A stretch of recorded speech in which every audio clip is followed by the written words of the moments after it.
Hello friends. तो आज की इस वीडियो में हम डिस्कस करेंगे सोशियोलॉजिकल इमेजिनेशन। ये सी डब्ल्यू मिल्स जो एक सोशियोलॉजिस्ट था, उसके उसका क्या कहना था सोशियोलॉजिकल इमेजिनेशन को लेके, उसको डिस्कस करेंगे। छोटी सी ये वीडियो होगी 10-12 मिनट की। तो इसमें हम ये भी देखेंगे कि 2018 में यूपीएससी में एक क्वेश्चन भी आया है। सी डब्ल्यू मिल्स की कोटेशन दी थी, तो उसको 20 नंबर का क्वेश्चन आया था। तो ये उसी के लिए है ये वाली वीडियो। तो देखिए, सी डब्ल्यू मिल्स जो है वो दो चीज़ों की बात करता है, हिस्ट्री और बायोग्राफी, और इन दोनों के बीच रिलेशनशिप। वो कहता है कि जो सोशियोलॉजिकल इमेजिनेशन है, ये एक्चुअली सोशियोलॉजिकल इमेजिनेशन का मतलब है कि हिस्ट्री और बायोग्राफी में एक लिंक इस्टेब्लिश करना, इंटरलिंक इस्टेब्लिश करना। ये देखना कि हिस्ट्री जो है वो बायोग्राफी को शेप करती है, और बायोग्राफी इन रिटर्न हिस्ट्री को शेप करती है। ठीक है। अब ये क्या है मैं आपको बताता हूँ। हिस्ट्री से क्या मतलब है और बायोग्राफी से क्या मतलब है। बायोग्राफी से मतलब है एक इंडिविजुअल्स की लाइफ में जो इश्यूज आते हैं, जो ट्रबल्स आते हैं, जो चैलेंजेस आते हैं, या जो चॉइसेस वो जो इंडिविजुअल जो है वो मेक करता है अपनी जो लाइफ में। ठीक है। कोई भी वो चॉइस करता है, चूज करता है कोई चीज़, कोई भी चॉइस अपनी जो है उसकी कोई भी लाइफ चॉइस है। ठीक है। या कोई उसको चैलेंज आता है, परेशानी आती है, कोई वो और डिज़ायर करता है कोई चीज़, कुछ भी वो एक इंडिविजुअल जो है कोई भी अपना एक्शन करता है, तो वो उसको कवर करता है, उसके लिए टर्म यूज करता है C W means biography. History in the sense वो यूज करता है सोशल इश्यूज के लिए, सोशल चैलेंजेस के लिए, लार्जर ट्रबल्स के लिए, या सोशल चेंज वगैरह के लिए। यानी कि इंडिविजुअल लेवल पे जो चीज़ें एक शख्स की लाइफ में होती हैं, ठीक है, वो बायोग्राफी हो गई। और सोशल लेवल पे, सोसाइटी के लेवल पे, लार्जर लेवल पे जो चीज़ें, जो सोसाइटी में जो चेंजेस आती हैं, सोसाइटी में जो बड़े लेवल पे जो ट्रबल्स आते हैं, जो चैलेंजेस आते हैं, वो आ गई हिस्ट्री। और इससे कहने का मतलब ये है कि किस सोशल इमेजिनेशन का जो है ये स्टडी करती है। सोशल इमेजिनेशन या सोशल पर्सपेक्टिव, इस सोशल इमेजिनेशन को आप सोशल पर्सपेक्टिव भी बोल सकते हैं। यानी ये हो गया कि एक इंडिविजुअल को सोसाइटी जो है वो कैसे शेप करती है। ठीक है। सोसाइटी इंडिविजुअल को कैसे शेप करती है, ये उस क्वेश्चन का भी मीनिंग था, और ये सी डब्ल्यू मिल की उस कोटेशन का भी मीनिंग है। ठीक है, कि how history shapes an individual. ठीक है। जब ये क्वेश्चन आएगा तो आपने इस तरीके से सोच के ये बताना है। ठीक है। तो सोशियोलॉजिकल इमेजिनेशन इज क्या हो गया, is to develop an interlink between biography and history. How, अब ये बात आती है कि कैसे। तो ये मैं आपको कुछ तरीके बताता हूँ। ये जो हैं ये तरीके आप जान के कोई भी क्वेश्चन जब ये दोबारा ऐसे आएगा तो आप अच्छी एग्जांपल्स जो हैं वो लिख सकते हो, थिंकर्स को कोट कर सकते हो, और वो अपना पूरा क्वेश्चन कर सकते हो।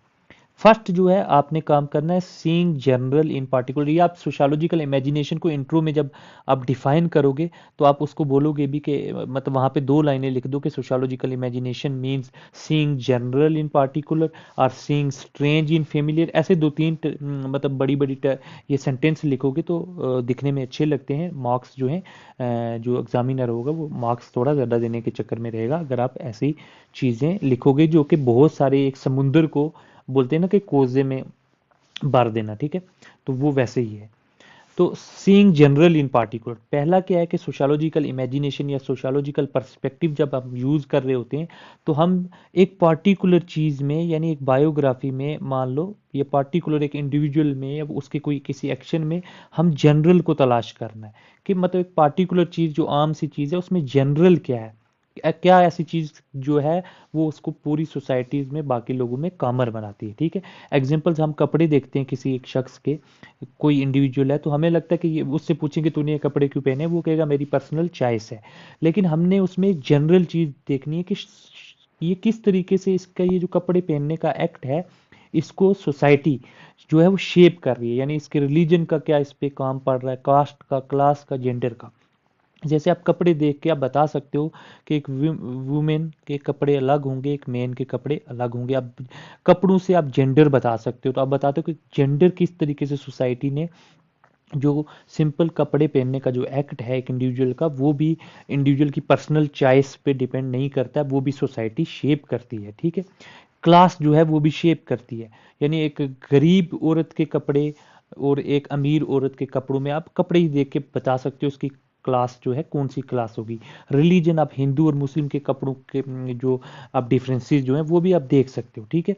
इसी तरीके से एक पर्सनल चॉइस होगी, यानी औरतें जो जब अपना सपोज अपना पार्टनर चूज करती हैं या शादी के लिए जब वो डिसाइड करती हैं, तो ऐसा लगता है कि लोग बोलते हैं कि जी लव होता है, जिसके साथ मोहब्बत हुई उसी को वो चूज करेंगी।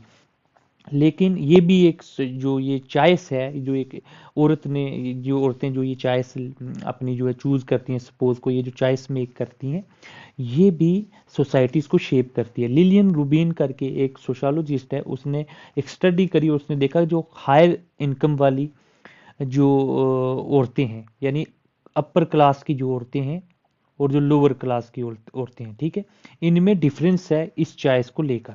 जो अपर क्लास की औरतें हैं वो ज़्यादातर ऐसा स्पोज चुनती हैं जो सेंसिटिव हो, रेडीली लोगों से बातचीत करता हो, अपने एक्सपीरियंस शेयर करता हो, अपनी फीलिंग्स जो हैं वो शेयर करता हो।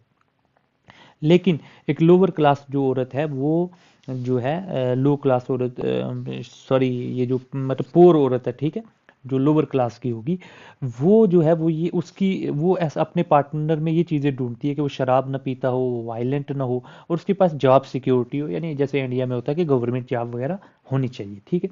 तो ये लिलियन रूबिन की एक स्टडी थी कि किस तरीके से शादी किससे करनी है, ये चीज़ें भी, सॉरी 1 सेकेंड, हाँ, कि शादी किससे करनी है, ये चीज़ें भी जो है, ये चॉइस भी जो है इंडिविजुअल फ्रीली नहीं मतलब ये जो है चूज़ करता, बल्कि सोसाइटी इसको शेप करती है, ठीक है। इसी तरीके से ये हम कह सकते हैं कि सोशल क्लास जो है, इस लिलियन रूबिन ने कहा कि सोशल क्लास पोजीशन जो आपकी है वो शेप करती है आपकी पर्सनल चॉइसेस को, आप किससे शादी करोगे। इसी तरीके से डाइवोर्स देना है कि नहीं देना है, क्राइम करना है कि नहीं करना है, चाइल्ड बीरिंग का एक्ट के बच्चे कितने होने चाहिए। तो देखिए आप ये भी एक बात सकते हैं कि आप कहाँ कौन से देश में पैदा होते हो, ये चीज़ भी इम्पेक्ट करती है आपको कि आपके कितने बच्चे होंगे। और क्लास भी इम्पैक्ट करती है, जैसे जो लोअर क्लास की औरतें हैं उनके बच्चे ज़्यादा होते हैं, चाइल्ड बीरिंग उसमें वो तीन तीन और कुछ के चार भी होते हैं, लेकिन अपर क्लास में ऐसा नहीं है। तो इस तरीके से जो क्लास है वो आपकी इंडिविजुअल चॉइसेस को, आपकी लाइफ को इन्फ्लुएंस करती है। इसी तरीके से दूसरा आप ये है कि सीइंग जनरल इन पार्टिकुलर, जैसे पहला था, आप दूसरा ये इस तरीके से समझ सकते हो कि सीइंग स्ट्रेंज इन फेमिलियर। और देखिए ये पॉइंट होते हैं इंट्रोडक्शन में लिखने के, कि फेमिलियर सी चीज जो लग रही हो उसमें आपको स्ट्रेंज क्या नजर आ रहा है। जैसे एक आम सा एक्ट है, फेमिलियर सा एक्ट है कि कॉलेज में जाना, ठीक है, लुक्स वेरी फेमिलियर, लेकिन आपने कभी इसको इसमें स्ट्रेंज चीजें ढूंढने की कोशिश की है कि देखो कॉलेज में जो जाते हैं वो सिर्फ 18 और 30, मतलब इस उम्र के बच्चे होते हैं जब स्कूल क्रॉस करते हैं, और 30 साल की एज तक। कभी आपने किसी बूढ़े को कॉलेज में जाते देखा है? नहीं। तो किस तरीके से सोसाइटी जो है डिटरमाइन करती है, शेप करती है कि कौन सी एज के लोग कॉलेज में जाएंगे। इसी तरीके से बहुत सारे लोग कॉलेज में जो जाते हैं, ठीक है, क्योंकि अब कास्ट ऑफ एडमिशन या कास्ट ऑफ एजुकेशन जो है वो इतनी ज़्यादा है कॉलेज में, तो बहुत सारे जो लोग ये अपर क्लास या मिडिल क्लास के लोग हैं जो कॉलेज तक जा पाते हैं, ठीक है, और ज़्यादातर लोग आपको यही मिलेंगे। पुअर लोग जो है वो कॉलेज तक नहीं जाते हैं, ठीक है। ये उस वक्त की स्टडी है, आज उतना ज़्यादा जो है मतलब आप जब स्टेट जो है काफ़ी प्राइवेट एजुकेशन को भी, स्टेट जो एजुकेशन को फंड कर रही है, रिजर्वेशन है, लेकिन फिर भी ये चीज़ें आपको कहीं ना कहीं देखने को मिलेंगी। इसी तरीके से सुसाइड, जैसे कि हम ऑलरेडी जानते हैं कि किस तरीके से जो सुसाइड है, जो एक हमें बहुत ज़्यादा पर्सनल लेवल पे चीज़ दिखती है, साइकोलॉजिकल लेवल पे चीज़ दिखती है, ठीक है, कि ये तो पर्सनल चॉइस है इंडिविजुअल की, इसको साइकोलॉजिस्ट को स्टडी करना चाहिए, ना कि सोशोलॉजिस्ट को। लेकिन दुरखायम ने अपनी स्टडी में शो किया कि किस तरीके से ये चॉइसेस भी जो है सोशल फैक्ट्स, यानी सोसाइटी जो है वो शेप करती है। Social facts like integration and regulation, ये चीज़ें आपको पता है। तो इसी तरीके से उसने बताया कि देखो अगर आप मर्द हो तो आपके सुसाइड करने के चांसेस ज़्यादा हैं, प्रोटेस्टेंट में सुसाइड ज़्यादा होती है। किस तरीके से आप एक ग्रुप को बिलोंग करते हो और आपके सुसाइड के चांसेस ज़्यादा हैं, एक जेंडर को बिलोंग करते हो आपके सुसाइड के चांसेस ज़्यादा हैं। वेल्थी पीपल हैं वो ज़्यादा सुसाइड करते हैं, अनमेरिड हैं तो वो ज़्यादा सुसाइड करते हैं। ये इमाइल दुर्खान ने कहा, यानी सोसाइटी जो है वो शेप कर रही है आपकी पर्सनल चॉइसेस को। तो ये भी आप बता सकते हो किस तरीके से हिस्ट्री जो है वो शेप कर रही है बायोग्राफीज को।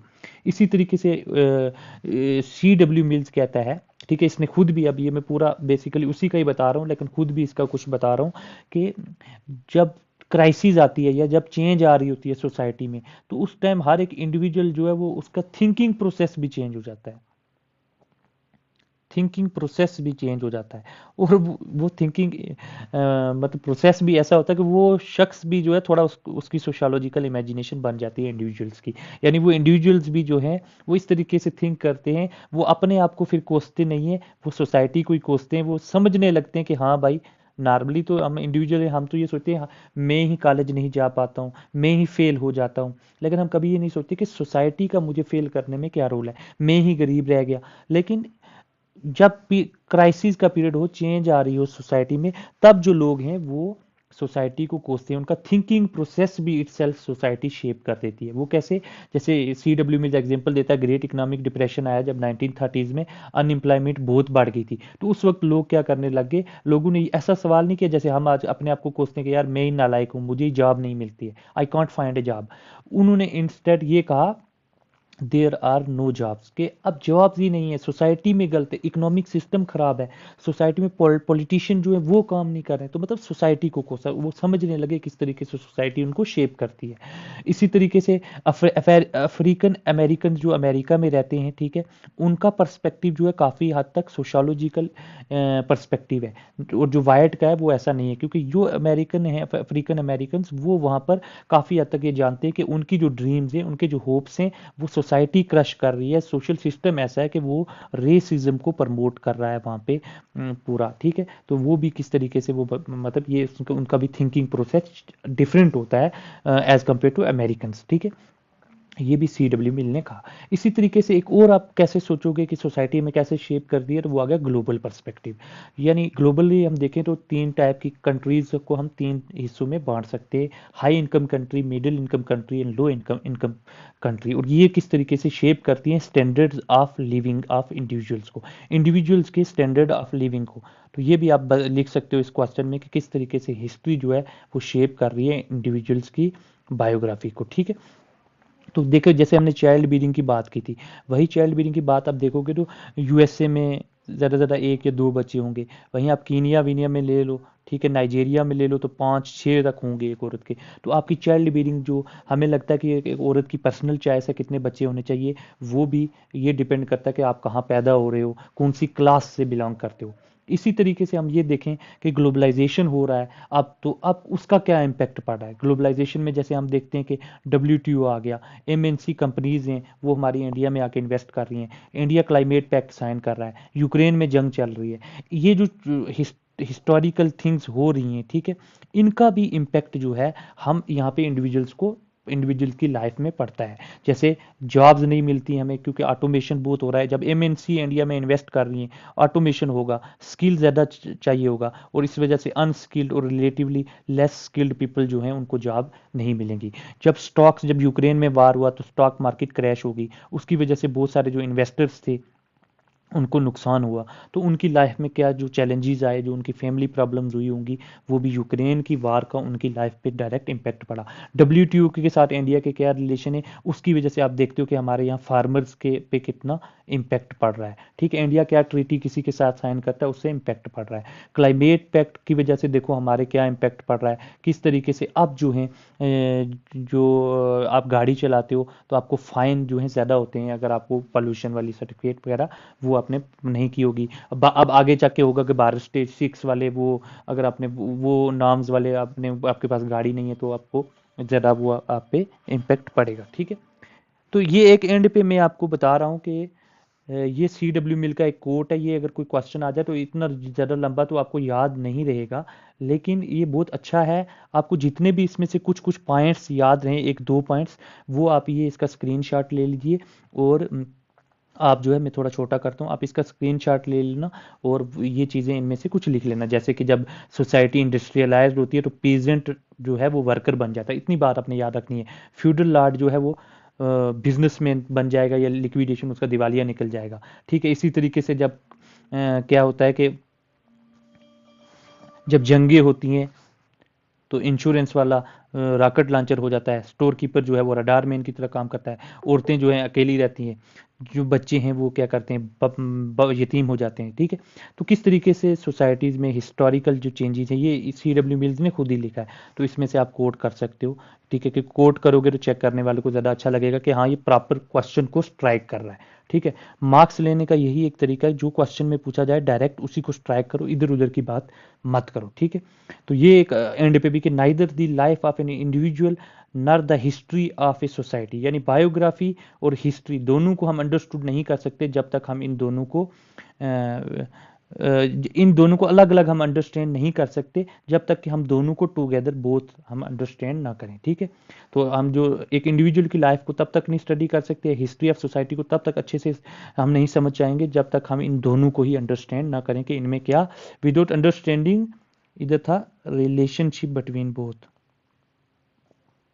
रिलेशनशिप बिटवीन, ये ऐड कर देना। तो ये आप इसका एक स्क्रीनशॉट ले लेना। थैंक यू, आज के लिए इतने काफ़ी।